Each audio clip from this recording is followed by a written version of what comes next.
Good evening, good evening, good evening. Feel like I'm in church there with that intro because I was just trying to make sure everything was right. So let me just start with the obvious. Like, where are you, Chris? I'm in the stadium. Right now, Bryce Young is doing an interview with ESPN and it's in a normal spot, and I can't get to the spot I want to be in, yada, yada, yada, yada. So I'm in this room here, got the Panthers logo in it. So it looks like it's my office or something. I don't know. But nevertheless, I had to explain it because it feels weird for me to be in here doing a video. But nevertheless, Chris Jenkins, credentialed member of the media, and I hate that shadow behind me.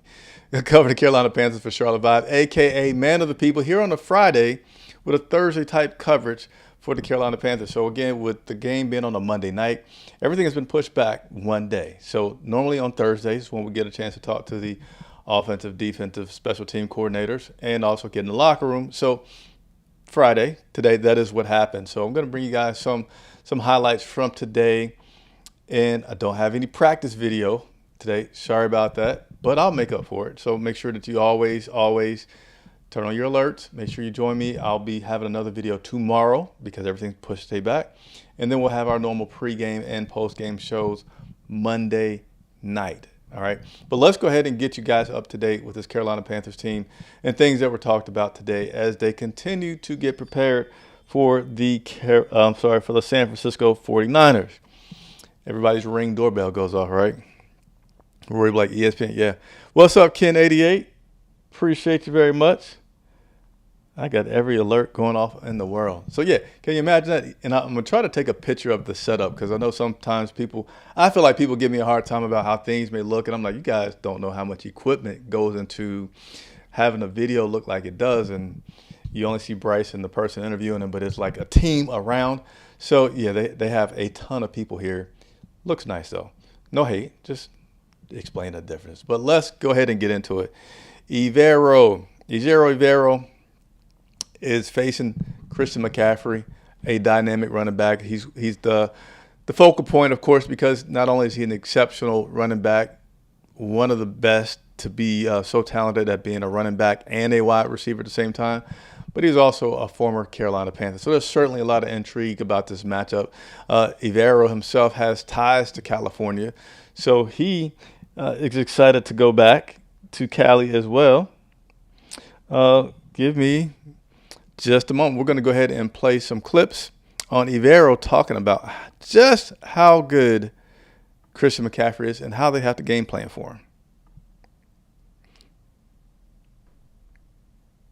Give me 1 second.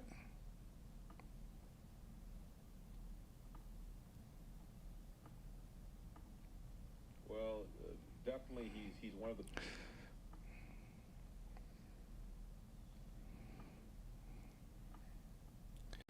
Alrighty. Here we go. Evero on Christian McCaffrey. McCaffrey versus other good backs you faced? Well, definitely he's one of the best runners in this league. So whenever he has the ball in his hands in the run game, he's got great vision. He's got contact balance. He's got speed, change of direction. So all the qualities that you look for in an elite runner, he's got those things. But obviously the separation is the receiving ability. This guy can line up at the X receiver spot and run routes versus corners and win. Obviously coming out of the backfield as well. And their staff, Coach Kyle Shanahan and his staff, they do a great job of deploying him. And so it's hard to get a beat on exactly where he's going to align. And so the skill set, the diversity in the skill set, and also obviously the way that they deploy him makes it very, very challenging. This isn't just a wallet, it's a rare find. There's something different about owning something almost nobody else has. Look at me hitting all of these wrong buttons here.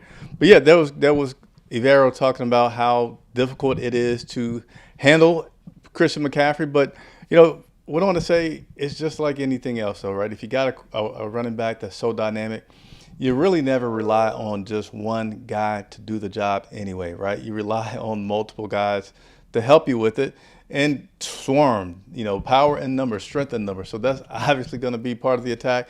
And yet Derek Brown said it's simple, but not as easy as said. You know, you want to stay in front of him because certainly if you get on the side of him, he's got a lot of things that he can do to put you in a not so good position.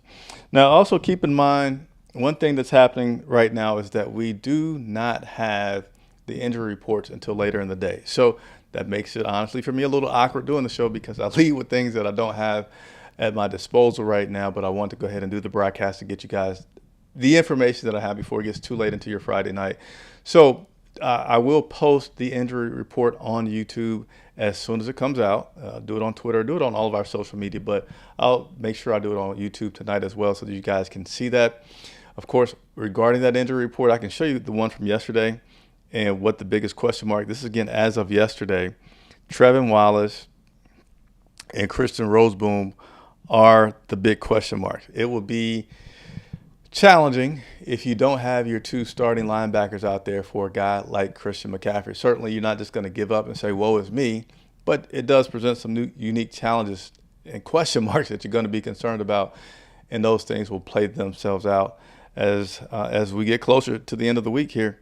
One of the guys that has been doing well, in addition to Claude Sherrillis, who's had to step up, has been Corey Thornton. And, we all saw how well Corey did in his role this past Sunday. And we're going to share a clip with Ivero talking about what he's seen from Thornton.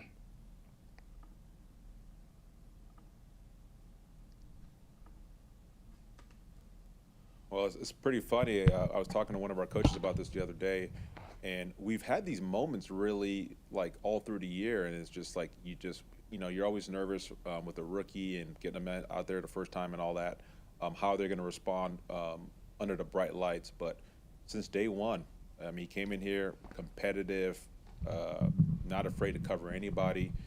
When JC was injured during training camp, he was taking a lot of reps with the first team group, made a lot of plays, and didn't shy away from the moment at all. Did a really good job in the preseason games as well. And just even through the season, the way he works on the practice squad or in the look teams, this guy was just, in everything he does, he's preparing to go play the game. And so he's just, in all of these moments, he's excelled, and his confidence is really shown throughout the whole thing. This guy, and that's always the big thing.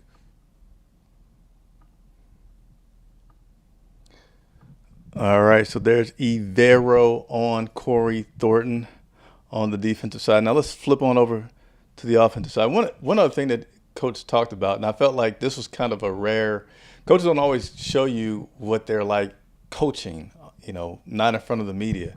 And Ivero said about guys getting up to speed is that he feels like too many guys, or too often you'll have a guy – I'm trying to think of the best way to say it. Let's not say too often.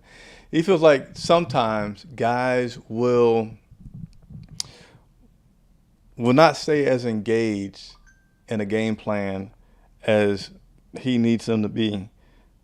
And so when guys do that, then if you're not as engaged as you should be during the game, during those times where you're not a starter, then you're doing yourself a disservice, because then when, you got to be aware that in the NFL, it's the next man up mentality. At any point, some guy could get hurt, get sick, who knows what it is, right? And if you hadn't been engaged enough during the week, then it's going to hurt you as you're learning for that game plan. So I thought that was pretty interesting for him to talk about. And also he said, be ready for those bootlegs and be ready for those keepers with the San Francisco 49ers team. And also, they're a team that really does a good job of getting yards after the catch. So, yeah, Christian McCaffrey is the obvious huge guy, but they got Kittles. They got, all their guys. They really do a good job of continuing to – and that's, it's like their culture. That's their style is, one man is not going to bring me down. So that's something that not only with Christian McCaffrey that this Carolina Panthers team is going to have to be focused on. It's going to be every single player on that team.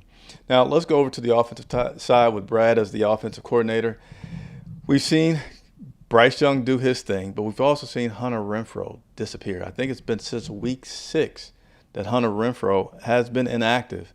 And so Brad was asked about the fact that, hey, well, how's Hunter handling this? And so he talked about how Hunter is still being a significant contributor to the team, even though he is now in a position where he's not playing that many snaps. He's very self-aware. Like, he knows how the league works, and he's great at communicating. As long as you communicate with those guys on the front end, like we did with Hunter, as we kind of cycled through different lineups at the receiver position, he was great with it. He handled it great. He attacks every practice like he's up on game day. They have a fun time having him on the scout team, I know. He's continuing to stress the defense a little bit in that regard. But me and him have great conversations every day, just route concepts. Hey, here's a little thing I think that would be great for T-Mac. Here's a little thing I think. He's such a selfless player that he looks at the game plan like a coach would and say, okay, I watched the tape too. Like, I think there's some cool things that you could add, and we're receptive to all of it. I think, TV clips get out there where, we're communicating with our players, constantly, even on the game-winning drive with Rico, that thing gets blown up. But, that's what we want to cultivate here is just a dialogue between coaches, players, and players, and really the whole building just buying into whatever it takes to win. And All right, so there you have it. Brad on Hunter taking a good role, and he went on further to say, hey, because he talked about him being so involved, Hunter Renfrow being so involved in helping guys and giving the scout team a really good look. Do you think this guy would make a good coach? And he said, yeah, eventually, but right now, Hunter he just got a new baby, so it's he probably want to get through taking care of that baby a little bit more before he then comes back into doing the coaching because he sees how many hours that it takes. So one more clip that I'm going to share with you guys. Appreciate everybody for tuning in. Is Brad talking on Bryce. As we all know, no secret now, he got an award for it this week. Offensive Player of the Week, record-setting performance against the Atlanta Falcons, bringing them back, winning the game in overtime by Fitzpatrick. By the way, you'll see an interview with me and Fitzpatrick. I talked to him in the locker room today, so I had that video and interview for you guys this Sunday. But Fitzpatrick kicking that game winner. But it was certainly a performance where Bryce, at least for a week, has silenced the doubters. So he talked about Bryce in that performance.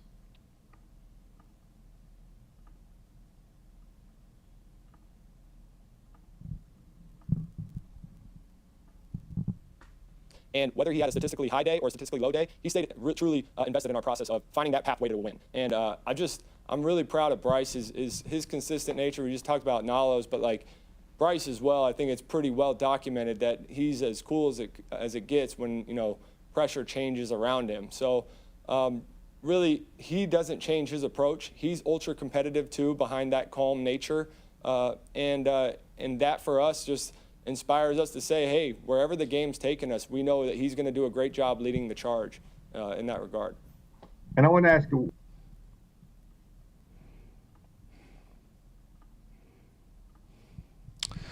so that was Brad on Bryce and his performance. And, certainly he has to keep it up, right? You're showing us that you can do it, but he's shown us pieces before. Will Bryce continue to develop and show us more? I think there's a good chance. The one thing that's happening is all the other guys around him are as well getting more experience. Good big win in Atlanta. I think, focus of a game with Monday night under the lights in California, I think that lends itself to more focus. And we'll see where it goes. So, again, a few things that weren't able to do during the show today was the practice highlights, which, bugs me, I couldn't get that for you guys, as well as the injury report. That's a big part of the show that I do for you on a daily basis. So stay tuned, turn on your notifications. That injury report will probably be out within the next hour. As soon as it comes out, I'm not going to do another video, but I'm going to post it out there on the YouTube, Twitter, and Instagram for you all to check out. There will be another practice tomorrow, so there will be one more video on a Saturday, getting you guys up to date with everything that's taking place for this Carolina Panthers team. And then Sunday, nothing. Monday, 2 hours before kickoff, we'll have our live show. And then approximately 30 minutes after the game, we'll have our post-game wrap-up. Hey, thanks, everybody, for tuning in.